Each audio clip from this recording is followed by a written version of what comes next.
पता है दोस्तों, जब भी प्रेम की बात निकलेगी तो राधा कृष्ण की बात अवश्य कही जाएगी, या यूं कहो कि राधा कृष्ण के बगैर कोई भी प्रेम हो अपूर्ण ही रहता है।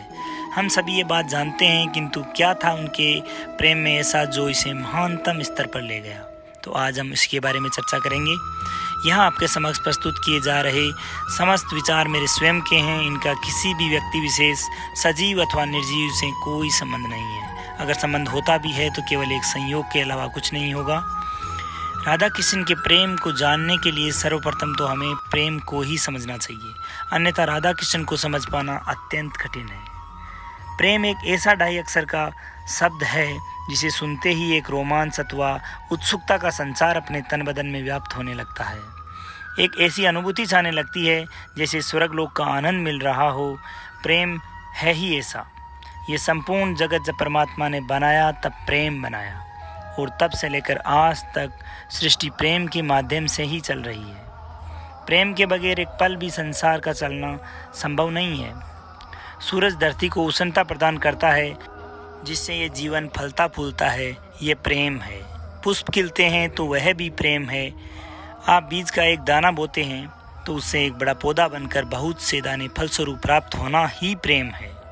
एक माँ अपने बच्चे को जिस तरह संभालती है, दुलार करती है, यह भी प्रेम है। रात्रि में हमने देखा होगा चंद्रमा शीतलता प्रदान करता है, तो यह भी प्रेम है। इस संपूर्ण जगत को देखोगे तो पाओगे कि प्रत्येक जगह प्रेम के अतिरिक्त कुछ है ही नहीं। प्रेम ही परमात्मा है और प्रेम ही है जीवन। प्रेम के बिना इस जीवन की कल्पना करना तो असंभव है। यही है प्रेम। पर क्या सही में हम लोग प्रेम को जानते हैं? तो ना चाहते हुए भी उत्तर देना पड़ता है, नहीं, हम बिल्कुल नहीं जानते। प्रेम को अगर जान लिया तब तो इस विषय पर चर्चा करने की आवश्यकता ही खत्म हो जाएगी। लेकिन अक्सर देखा गया है जिसे लोग प्रेम समझते हैं वह सही अर्थ में प्रेम है ही नहीं, और यही एकमात्र सत्य है। कई एक मनुष्य तो प्यार को ही प्रेम समझते हैं, कोई मोह को प्रेम समझता है, कोई आकर्षण को प्रेम समझते हैं, पर प्रेम को कोई नहीं समझता। अधिकतर लोग तो मोह और प्रेम में अंतर तक नहीं कर पाते। इसका कारण भी है, बहुत ही सूक्ष्म रेखा है प्रेम और मोह के बीच में। इसी कारण से लोग भेद नहीं कर पाते, प्यार और प्रेम में अंतर नहीं समझ पाते, और प्यार को प्रेम समझने की भूल कर लेते हैं, जबकि दोनों में काफ़ी अंतर है। प्यार लेना जानता है, उसमें एक चाहत होती है, मुझे ये मिल जाए, मुझे वो मिल जाए, मेरे लिए ये कर दे, मेरे लिए वो कर दे, जबकि प्रेम में कोई चाहत नहीं होती। प्रेम तो देने का नाम है। प्रेम में इंसान मर मिटता है अपने प्रेमी के लिए। उसका सबसे बड़ा उदाहरण है मीरा, जिन्होंने अपना आप को कुर्बान कर दिया कान्हा के प्रेम में। वह है प्रेम। लोगों को जब किसी के प्रेम से उम्मीदें होने लगती है तो वह मोह है, जबकि प्रेम में कोई उम्मीद होती ही नहीं। चाहे वह मिले अथवा ना मिले, पर कोई उम्मीद नहीं होती। बस अपने प्रेमी के लिए जीऊं और मरूं, यही एकमात्र ध्येय होता है प्रेम में। अगर आपको अपने प्रेमी से कुछ भी उम्मीद है तो समझना वह प्रेम नहीं है, अपितु मोह है। जैसा कि धृतराष्ट्र समझ रहा था दुर्योधन के प्रति उसका प्रेम है, किंतु था मोह। मोह में अगर उम्मीद सफल ना हो तो प्रेम में परिवर्तन आने लगता है और घृणा में परिवर्तित हो जाता है। तो वह प्रेम के साथ जो परिस्थिति के अनुसार बदलने लगे, वह प्रेम नहीं मोह होता है। प्रेम तो स्वतंत्रता में बसता है। अगर आप अपने प्रेमी को पूर्ण रूप से स्वतंत्रता नहीं दे पा रहे तो वह प्रेम नहीं है। एक बार श्रीदामा ब्रह्मा जी का संदेश लेकर श्री कृष्ण के पास गोलोक जा रहे थे। नारद भी साथ में थे। उनको ये जरा भी उचित नहीं लगता था कि श्री कृष्ण के संग राधा हो, क्योंकि कृष्ण को वह भगवान मानते थे। और जब गोलोक में राधा के संग कृष्ण की लीला देखी तो उनसे रहा नहीं गया, और उन्होंने राधा को श्राप दे दिया कि वह कृष्ण के बारे में सब कुछ भूल जाएगी और धरा पर मृत्यु लोक में वास करेगी। अब श्राप तो श्राप था, दे दिया तो वापस नहीं लिया जा सकता था। जब सत्य का ज्ञान श्री कृष्ण ने उन्हें कराया, तब राधा कृष्ण को भूलकर मानव रूप में धरती पर अवतरित हो चुकी थी। कृष्ण से जाते वक्त राधा कह गई थी कि अब कृष्ण को ही उन्हें अपने प्रेम का अर्थ समझाना पड़ेगा, और श्री कृष्ण धरती पर मनुष्य रूप में आए और प्रेम का सही अर्थ और परिभाषा दी। राधा को तो कुछ याद ही नहीं था, इसलिए श्री कृष्ण को ही सारी कोशिश करनी थी। पहले राधा का भय दूर किया लीला के माध्यम से, फिर मोह दूर किया, फिर घृणा जिनसे क्रोध उत्पन्न होता है वह दूर किया, और आखिर में कृष्ण ने स्वार्थ दूर करके राधा के माध्यम से हम सबको प्रेम से अवगत करवाया। राधा और कृष्ण का प्रेम एक सच्चे प्रेम का सर्वश्रेष्ठ उदाहरण है हम इंसानों के लिए।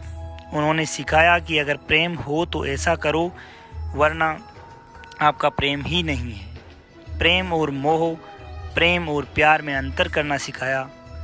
राधा तो वह नाम है जिनसे प्रेम परिभाषित होता है। राधा वह नाम है जिसके माध्यम से श्री कृष्ण को पाया जा सकता है। राधा के बिना श्याम का कोई अर्थ नहीं है, इसलिए तो राधा का नाम हम पहले लेते हैं, और राधे के नाम से मनुष्य तैर जाता है, क्योंकि प्रेम के माध्यम से ही परमात्मा को प्राप्त किया जा सकता है। ऐसा नहीं है कि अगर कोई लड़का या लड़की एक दूसरे से करे वही प्रेम है। प्रेम तो किसी से भी किया जा सकता है, चाहे वह पत्थर हो, फूल हो, पौधा हो, पेड़ हो या अन्य कोई। प्रेम के लिए साथ रहना ज़रूरी नहीं, प्रेम तो बस हो जाना है। अगर कोई बोले कि मैं प्रेम करता हूँ तो वह प्रेम है ही नहीं, क्योंकि प्रेम कोई करने की चीज़ नहीं है। प्रेम तो बस महसूस किया जा सकता है। प्रेम एक ऐसी भावना है जिनसे अपने अंदर के समस्त विकार छूट जाते हैं। यही है प्रेम। देखना, आप अगर किसी से सच में प्रेम करते हैं तो उनकी कोई भी पीड़ा हो तो आप भी पीड़ा महसूस करोगे। अगर वह खुश है तो आप खुशी महसूस करोगे। प्रेम तो हर हाल में अपने प्रेमी को खुश रखने के बारे में ही सोचता है। यह है प्रेम जो राधा कृष्ण का था, मीरा ने कान्हा से किया था, नरसिंह मेहता भगत ने कन्हैया से किया था, तुलसीदास ने श्री राम और हनुमान से किया था। ये होता है सही अर्थ में प्रेम। अगर आप किसी मूर्ति से प्रेम करते हो, चाहे वो किसी भी भगवान की क्यों न हो, तो वह भी प्रेम होना चाहिए। प्रेम माने संपूर्ण समर्पण। प्रेम का अर्थ है प्रेमी की खुशी। प्रेमी अगर खुश है तो मैं भी खुश हूँ, ये संपूर्ण समर्पण ना हो तब तक प्रेम संभव नहीं, तथा जब तक प्रेम संपूर्ण ना हो जब तक भक्ति नहीं बनता, और जब तक प्रेम भक्ति ना बन सके तब तक परमात्मा से मिलना असंभव होता है। हम रोज सूर्य को देखते हैं। कभी सोचा धरती को उष्ण करने में वो खुद जलता है, पर कभी उसके बदले में कुछ धरती से मांगा? पुष्प खिलते हैं, कोई उसे तोड़ लेता है, पर कभी उसने कुछ उम्मीद रखी? बादल मेघ बनकर बरसते हैं, तो क्या कभी कोई उम्मीद रखी हमसे या धरा से? नहीं ना। बस यही प्रेम है। प्रेम का अर्थ है निस्वार्थ, निश्चल और अपेक्षा रहित होना, क्योंकि वही एकमात्र मार्ग है परमात्मा को प्राप्त करने का। पहले किसी के प्रति आकर्षण होता है, फिर जब आकर्षण बहुत बढ़ जाता है तो प्यार में रूपांतरित हो जाता है, और प्यार में पागलपन की हद हो जाए तो वह प्रेम में परिवर्तित होता है।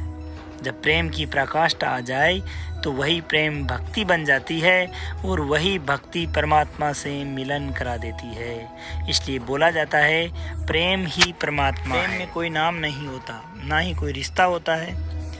वह तो बस प्रेम होता है जिसकी कोई डेफिनेशन नहीं होती। प्रेम तो बस जिनसे किया उनके प्रति संपूर्ण समर्पण होता है, चाहे फिर वह सही हो अथवा गलत। हर हमेशा अपने प्रेमी के साथ ही प्रेम का लक्ष्य होता है, और यही गुण थे राधा और कृष्ण के प्रेम में। विवाह भी नहीं किया, लेकिन फिर भी प्रेम था। जैसे पहले कहा, वैसे ही प्रेम में कोई रिश्ता होने की आवश्यकता नहीं होती। प्रेम तो बस जीने का एक ढंग मात्र है, और यही है सात्विक प्रेम, जिसमें ना कोई छलावा, ना कोई स्वार्थ, ना कोई उम्मीद, ना कोई परिस्थिति, बस एकमात्र प्रेम ही था राधा और कृष्ण के बीच में। तब ऐसे में शरीर भले दो हो पर आत्मा तो एक हो जाती है।